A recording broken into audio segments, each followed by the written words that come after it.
beside them. Please welcome Chris Williamson.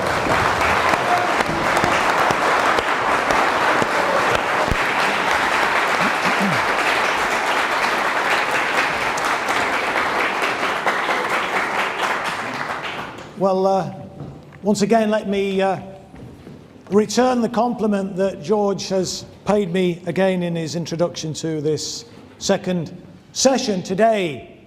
And George, as he said, when I was subject to that witch hunt, that he would never leave me. And let me, as I did earlier today, assure George once again that I will never leave George Galloway, because George Galloway is the personification of solidarity, a trait which I have to say does not exist in the so-called socialist campaign group of Labour MPs, who all walked by on the other side.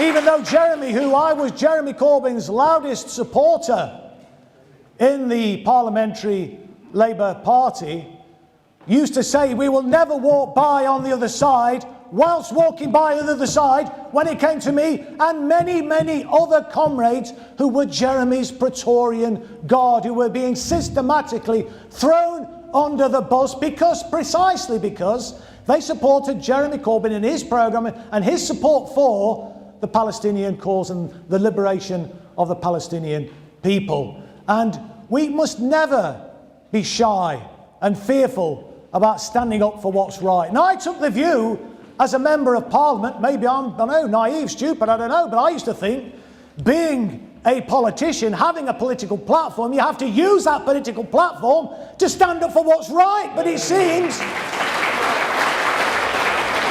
a vast majority, nay, not the vast majority, every single one of the Parliamentary Labour Party are only interested in their career.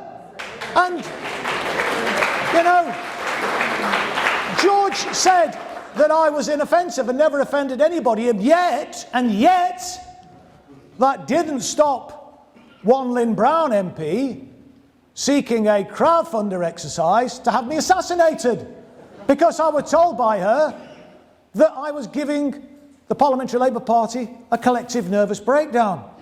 Why was I giving them a collective nervous breakdown? Because I was demanding that they be accountable, that they support the policies that the overwhelming majority of the membership of the party support, but also the overwhelming majority of the British people as well, including opposition to war, including opposition to Trident, and I dare say it, including opposition to NATO as well. But aren't we in a kind of absurd, ludicrous, ridiculous position right now, where we're being told that we must support Volodymyr Zelensky as some sort of defender of democracy? It's absurd. Opposition political parties have been banned. The media that might be mildly critical of him have been closed down. They're even going after the Christian church, for God's sake, if I might use that phrase, in Ukraine. And, you know, the spectacle of so-called socialists in the Labour Party saying that they, you know, support democracy, that they stand for socialism, getting behind this ludicrous call to send more arms, which I'll come on to in a little bit more detail later, to Ukraine, when they're locking up socialists, for God's sake. They're locking up socialists in Ukraine. I mean, a woman, I think, was sent to prison for something like 10 years for posting communist symbols on social media. This is the guy that's supposed to be defending because he stands up for free speech. What an absolute absurdity. And so let me actually promote, if I may use this opportunity, the International Ukraine Anti-Fascist Solidarity Movement. And there is a demonstration in Whitehall opposite Downing Street on the 25th of March from 2 p.m. to 3:30 to free the political prisoners in Ukraine and end the reign of terror that is going on there. And we've seen, you know, plenty of that with you know, people deemed to be collaborators who may have taken some food parcels from Russian troops or Roma people being tied to lampposts and having their trousers, their lower garments removed, and then being subject to abuse. I mean, what an absolute disgrace. And we are. I mean, this country is defending that, for crying out loud. What an absolute scandal that is.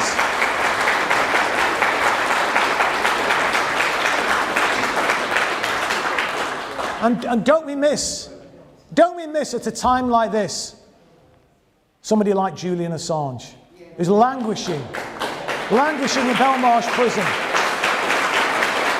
And we must always remember Julian. We must always stand up for Julian and speak out for Julian. Julian must get his freedom. We really miss him. And may I also use this opportunity to promote, if you haven't already read the book by Nils Melzer, The Trial of Julian Assange. It is a brilliant account of the persecution of somebody who is an international hero, in my opinion, and somebody that we must always defend and support. And finally, well, I say finally, it's not finally, it's finally before I get on to my red speech. I just want to say a word about the fact, and I know George has mentioned it, but you know, the Chinese have come forward with a peace plan for Ukraine, which I've just noticed at the break before we started this second session, which has been dismissed out of hand by Zelensky because apparently China is betting on the aggressor. The aggressor. Well, actually, you know, as we know, the aggressor in reality is NATO. The aggressor in reality is Ukraine, who started a war in 2014 against East Ukraine because they had the temerity to oppose a US-backed, EU-backed coup to overthrow the democratic, whatever you thought about it, but it was a democratically elected government of Ukraine. How dare they have the temerity to do that? And we also know, don't we, in Odessa, that people who opposed the coup regime were literally burned to death in the trade union building. People who were seeking to escape the inferno were either shot or beaten to death. And we're supposed to be supporting people like that? Never, never in my name, never in my name.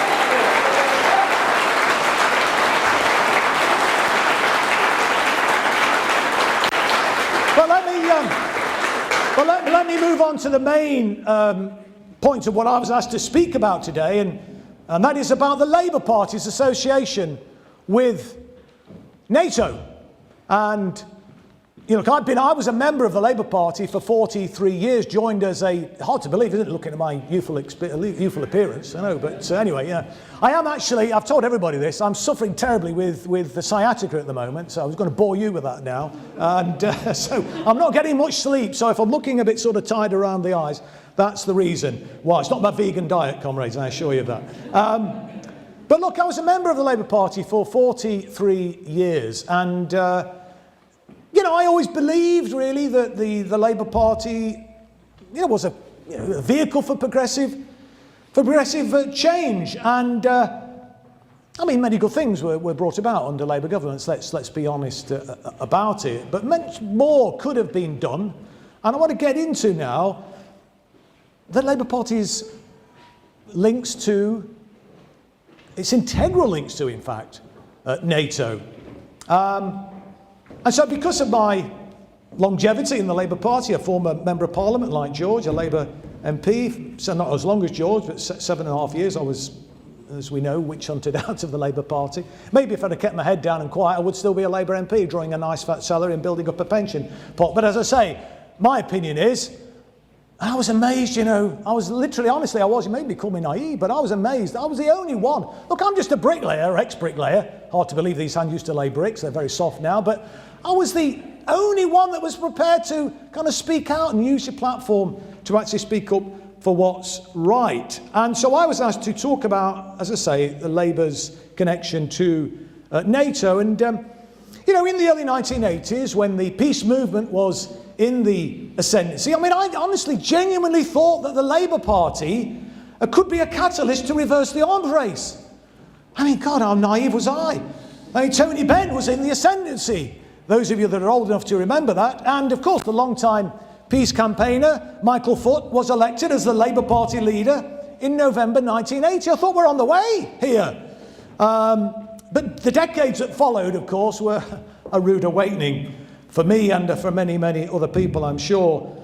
So, as I say, I'm going to talk briefly today about the Labour Party's response to NATO from its inception in April 1949 to the present day. But first of all, I want to say a word or two about someone who should be celebrated, but who most people have probably never heard of. And I'm talking about somebody called Smedley Butler, who retired from the US military in 1931. He'd been a general in the US Marine Corps and was a loyal servant of US imperialism. He joined the Marines as an idealistic 16-year-old, and he spent much of his military career thinking he was engaged in a noble endeavour. But it was the light of experience that changed him. You'd like to think the light of experience would change some of these MPs' attitudes, but it doesn't seem to be working somehow.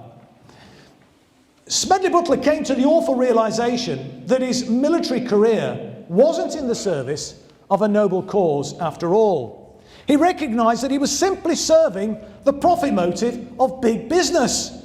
After he retired, he didn't pull any punches either in his view about the real motives for war.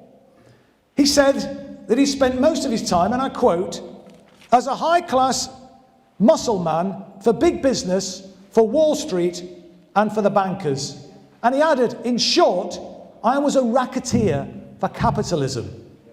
And in 1935, he also published a book entitled War is a Racket, which, in my opinion, should be taught in every school in the land. He said, I think it is worth a round of applause, I agree. He said, it's the only racket in which profits are reckoned in dollars and losses in lives. That was 88 years ago. But rather than heed Butler's words, political leaders, including Labour Party leaders, have made the situation considerably worse. In the modern world, it's NATO, isn't it, that acts as the muscle man for big business, for Wall Street and for the bankers. And the Labour Party is one of NATO's biggest cheerleaders. Yet those of us who campaign for peace and oppose war are smeared and demonised by NATO's liberal lackeys and by the corporate media which does the war machine's bidding. But we cannot let the war machine and its toadying trolls and sycophantic media hacks prevail. As we know, those trolls pulled out all the stops to get this event cancelled today. That's why we're having to run this event in 3 tranches, including a campaign of intimidation against 2 of the previous venues who'd accepted our booking. Yet, here we are, making a stand for peace and humanity. And as we've heard from the speakers, we can only go from strength to strength, because people are increasingly coming to the realisation that what we're demanding is plain common sense. But the political class on both sides of the Atlantic are enthralled to NATO. They're addicted to war, so they use public money to acquire more and more weapons. But it was Dwight D. Eisenhower, a Republican president in the US, who said in his valedictory address in January 1961 that we must guard against the acquisition of unwarranted influence, whether sought or unsought, by what he described as the military-industrial complex. He said that every gun that is made, every warship launched, every rocket fired signifies, in the final sense, a theft from those who hunger and are not fed, those who are cold and are not clothed. What was true in 1961 is even more pertinent today. The arms industry's never been more influential. So what about the Labour Party's record on the NATO military alliance? The party of prominent peace campaigners like Bertrand Russell, Fenner Brockway, Michael Foot, Tony Benn and Jeremy Corbyn. Well, as I'm sure we're all aware, NATO is now seen as an article of faith by the modern Labour Party. Sir Keir Starmer says, and I quote, "Labour's commitment to NATO is unshakable." And in an article for The Guardian in February, which some of you may have seen, he even suggested that the creation of NATO was as important as the creation of the National Health Service. I mean, this guy is completely on another planet, isn't he? And then we have David Lammy. David Lammy, Labour's shadow foreign secretary. He claims, and I quote, "As members of NATO, our security border isn't the cliffs of Dover, but the frontiers of our Eastern European allies that border Ukraine." And as if that wasn't disturbing enough, Labour's shadow defence secretary, John Healey, has been falling over himself to support the government's misuse of public money to pump billions of pounds into prolonging NATO's proxy war in Ukraine. And Healey's on record last month as saying, "The government has Labour's fullest backing for military assistance to Ukraine." And he went on to say, "As the first anniversary of Russia's invasion approaches, this will help reassure Ukrainians that Britain will stand with them for as long as it takes and signal to Putin that things will get worse, not better for Russia." I ask you, I mean, it's obvious, isn't it, from Lammy's and Healey's outbursts, that Labour's upper echelons are just reckless warmongers. There's no talk about peace, just more war. Even Winston Churchill said George Orr is better than war, didn't he? But these Blairite cutouts, they're not interested in George Orr. They just relentlessly bang the drums of war, don't they? Yeah. And they're not alone. They're not alone. Even John McDonnell. Yes, John McDonnell, a stalwart of the so-called socialist campaign group of Labour MPs, is supporting more weapons for NATO's proxy war in Ukraine. I don't know if people saw him on Peston a couple of weeks ago, but he bizarrely described giving more weapons to Ukraine as a pathway to peace. There we go. War is peace, you know, it's unbelievable. And as Andy Hood has mentioned, the TUC passed a motion calling for increased so-called defence spending. I mean, we're talking about military spending, aren't we? To defend jobs, to create jobs. But they're talking through the bloody hat, never mind about the immorality of it. The truth is that jobs in the so-called defence industry have massively reduced over the last 30 or 40 years. If you look at the statistics, in 1981, there were around 450,000 people working in the so-called defence industry. Today, and Andy gave the figure, it's around 130,000. They've hemorrhaged jobs. So why haven't they taken on board the Lucas plan that Andy referred to? And actually look to defence diversification, because you can create a damn sight more jobs, can't you? Producing socially useful products for socially useful things than actually creating weapons to kill people. It's just absurd, isn't it? But you know, it ain't just John McDonnell that's got this bizarre attitude that somehow more weapons to Ukraine are a pathway to peace.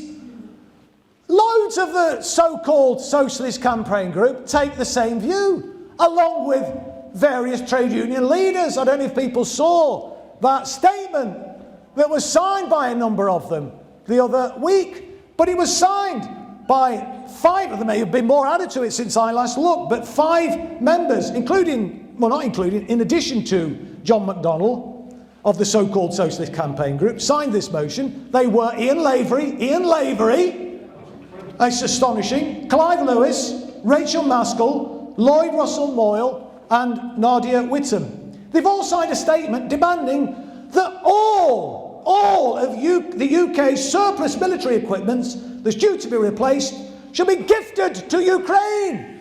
And they've even specified the equipment that they want to donate.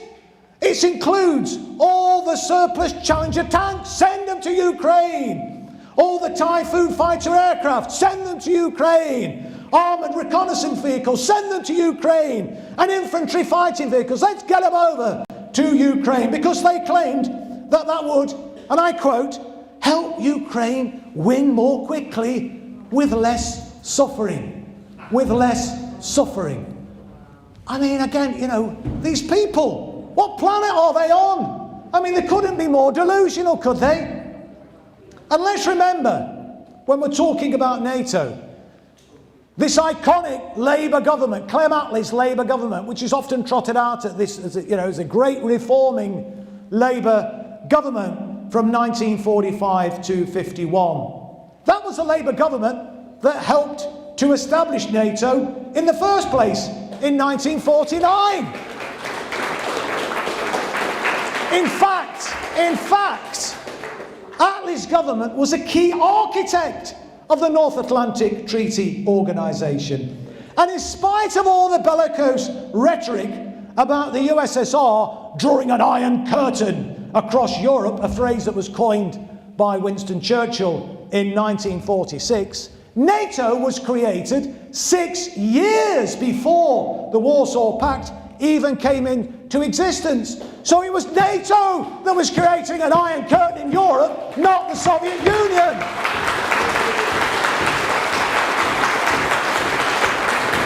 So the truth is, isn't it, that Labour has been complicit in the NATO war machine from the very start. So let me just take you through, because it's instructive. It was instructive to me, certainly, when I was researching to make this speech. Labour's manifesto pledges from the 1950s onwards. Labour's 1955 manifesto, for example, boasted about taking the lead in building up the North Atlantic Alliance. 4 years later, Labour was proclaiming that it stood resolutely by NATO. By 1964, the party's manifesto was asserting that Labour took the lead in facing the harsh realities of the Cold War and in creating the NATO alliance. At the 1966 election, Labour stated that it firmly supports NATO. And in 1970, it gave a firm commitment to NATO. Mind you, by February 1974, Labour's manifesto struck a slightly different note. There was some optimism in the air. In that election, the party was calling for the phasing out of NATO and the Warsaw Pact. The same wording, actually, was included in the October 1974 manifesto, as well as the manifestos of 1979 and 1983. Incidentally, that October 1974 manifesto talked about bringing about an irreversible shift in the balance of wealth and power in this country for working people and their families. Where did that commitment go? It got thrown in the bin by Dennis Healey in 1976, and we've been living with the neoliberal monetarist consequences ever since. But by 1987, Labour's so-called defence policy, I don't think defence, you should call it military policy, shouldn't they really? But anyway, Labour's defence policy was once again, and I'm quoting, based squarely and firmly on Britain's membership of NATO. In 1992, Labour once again said it was committed to membership of NATO. And in 1997, the manifesto said, in the year that Tony Blair, boo, came to power, Labour in that manifesto said, security will continue to be based on NATO. However, in 2001, they were a bit absent-minded, it seems, because they forgot about the servile commitment to NATO because there was no mention in that manifesto about it. Mind you, 2 years previously, the Blairite MP George Robertson was appointed as NATO Secretary General, a position he held until 2003, so maybe they felt they didn't need to include it in the manifesto, as they'd put their man right at the centre of NATO at that time. However, by the 2005 manifesto, we mustn't fear that they've completely forgotten about their servile commitment to NATO, because they made up for the previous reference, or omission, should I say, the previous omission, by referring to NATO as the cornerstone of Britain's defence policy. And in 2010, Labour spoke about reforming NATO to tackle security challenges. And in 2015, Labour said it would strengthen Britain's long-standing membership of NATO. And significantly, in that manifesto, and particularly in view of NATO's proxy war in Ukraine, it also claimed, the manifesto, that the crisis in Ukraine has demonstrated the importance of NATO. That's very instructive, because that crisis was, of course, the aftermath of the US and European Union-backed coup in Ukraine, which had seen NATO's puppet regime in Kiev embarking on a military offensive against the people of East Ukraine, who overwhelmingly opposed the coup. And later that year, of course, 2015, Jeremy Corbyn was elected as the Labour Party leader in a one-member, one-vote election that he won by a landslide. And of course, that sent shockwaves through the establishment. Senior military figures were apoplectic about a peacenik becoming the leader of the official opposition and a potential future Prime Minister. And incredibly, in an interview with the Sunday Times, a serving Army General gave a stark warning to a future Corbyn-led government that wanted to shrink the armed forces, scrap Trident, or pull out of NATO. And this is what he said: the army just wouldn't stand for it. You know, incredible, isn't it? And he threatened to use, and again I'm quoting him, whatever means possible, fair or foul, to prevent that. You can't put a maverick in charge of a country's security. And now that is a threat of treason, of a coup d'etat by the military, isn't it? What an outrage. And yet, a serving military general can threaten a coup d'etat but suffered no consequences, as if it was perfectly normal. Oh yeah, I'll give a quote to the Sunday Times and we'll overthrow the government in a military coup. What an absolute outrage. But the general needn't have worried, because even the two manifestos under Jeremy Corbyn's leadership, despite his best maybe not his best endeavours, but despite his endeavours anyway, in 2017 and 2019, contained unambiguous commitments to NATO. So although Sir Keir Starmer's belligerent rhetoric is more overtly favourable towards NATO and the war machine today, the truth is he's simply restating what's been the Labour Party's official position for almost 74 years. Look, the truth is, every war is started by lies. And that includes the Second World War. If you look at the history, there's a really good book by Peter Hitchens, The Phony Victory, I think it's called, well worth a read. And he sets out in detail the lies that led to the Second World War beginning. So let me conclude this part, because I don't want to completely finish here, because I want to read a statement from Denis Kucinich in a moment as well. But I want to conclude this part anyway with words from Julian Assange, who said, when we understand that wars come about as a result of lies peddled to the British public and the American public and the public all over the world and other countries, that the reality that's constructed around us isn't constructed by liars, it should lead us to an optimistic understanding that if wars can be started by lies, peace can be started by truth.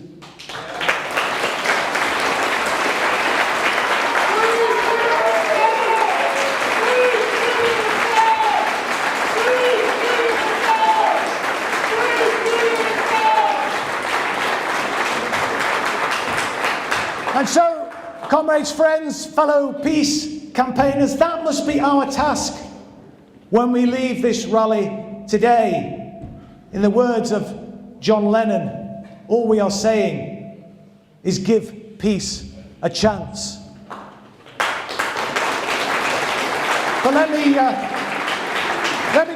just conclude my section with a statement from Denis Kucinich, a former congressman and presidential hopeful, actually, who wanted to be with us today. He's incredibly supportive of the No2Nato movement, very supportive of the rage against the war machine over in the States, and the No2Nato interim group has already made connections with the rage against the war machine. And Nick Brana, is he still here? Is Nick still here? Where is he? Where is he? He's gone.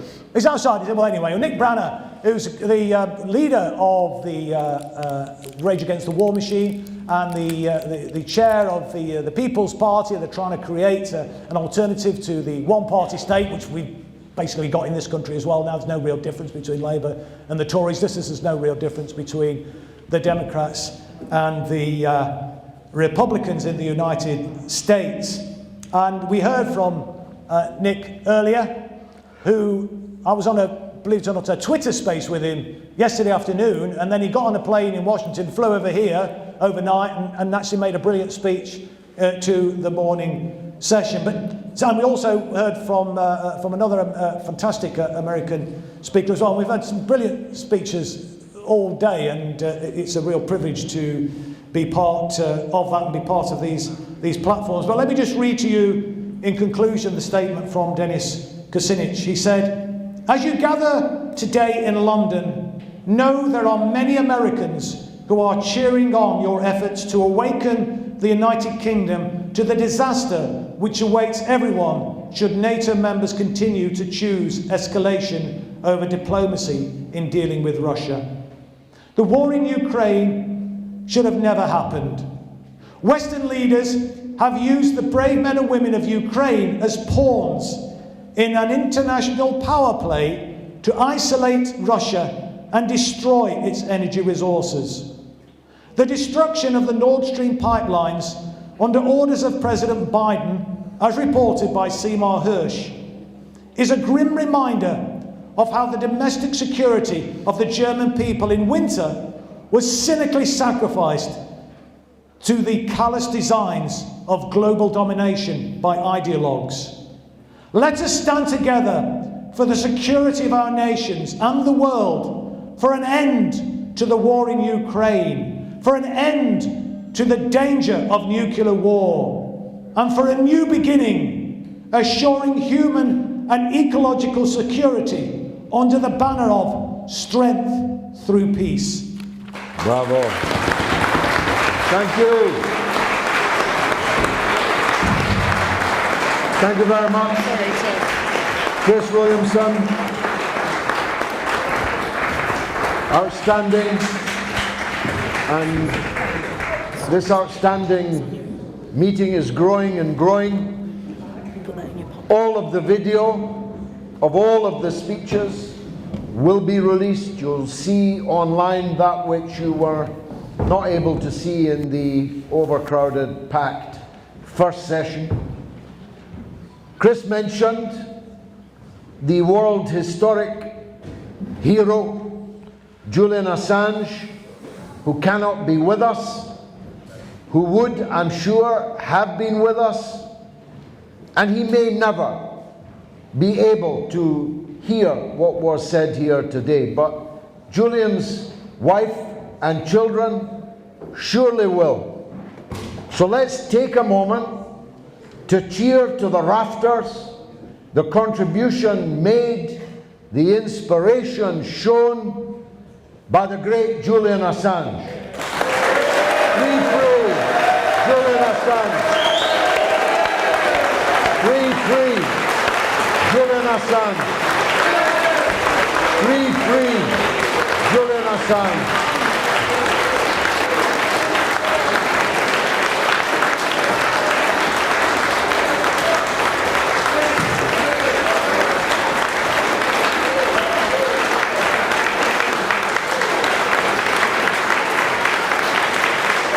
Now,